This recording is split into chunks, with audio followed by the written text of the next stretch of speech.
दोस्तों, आज से 25 साल पहले जो चीज़ 100 रुपए की मिलती थी, आज वही चीज़ 1000 रुपए की मिलती है। चीज़ों का दाम बढ़ना और परचेजिंग पावर का कम होना, इसी को इन्फ्लेशन कहते हैं। चीज़ों का दाम बढ़ने का मतलब है महंगाई का बढ़ना। परचेजिंग पावर के कम होने का मतलब है कि जो चीज़ पहले 10 रुपए की 10 किलो मिलती थी, आज वही चीज़ 10 रुपए की 1 किलो मिलती है। यानी कि पैसे की परचेजिंग पावर कम हो गई। तो आज अगर आपके पास 1 लाख रुपए हैं तो इसकी परचेजिंग पावर आपके 10 साल बाद वाले 1 लाख रुपए से ज़्यादा है।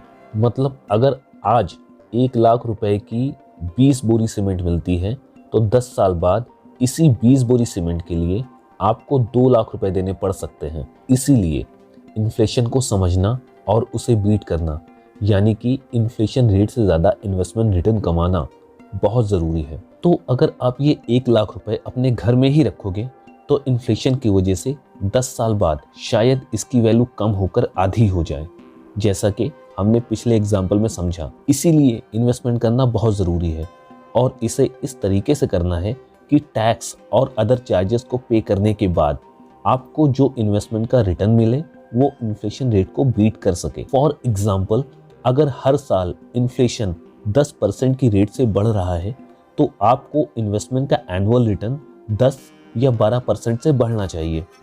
तो अगर आपका रिटर्न 10% से ही बढ़ता है तो इसको बोलते हैं ब्रेक इवन पॉइंट, यानी कि आपको ना ही फायदा हुआ और ना ही नुकसान, क्योंकि इन्फ्लेशन रेट और आपका रिटर्न दोनों बराबर हैं।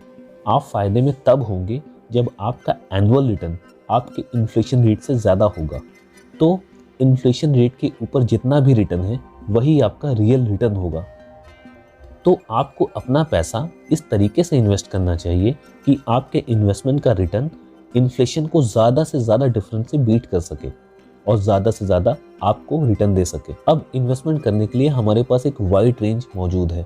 आप म्यूचुअल फंड में इन्वेस्ट कर सकते हैं, आप चाहें तो रियल एस्टेट की तरफ जा सकते हैं या गोल्ड और डायरेक्ट इक्विटी में भी इन्वेस्ट कर सकते हैं। लेकिन इनमें से किसी का भी इन्वेस्टमेंट रिटर्न फिक्स नहीं होता। इसीलिए आपको इन्वेस्टमेंट करने से पहले प्रॉपर एनालिसिस करना चाहिए।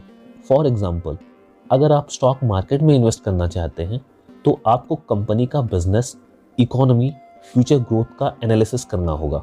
साथ ही साथ आपको उस इन्वेस्टमेंट का फ़ायदा और नुकसान भी देखना चाहिए। साथ ही साथ आपको रिस्क एंड रिवॉर्ड रेशियो का भी ख्याल रखना पड़ेगा, यानी कि आप कितना ज़्यादा रिस्क ले रहे हैं और उस रिस्क पर आप कितना ज़्यादा रिटर्न कमा रहे हैं।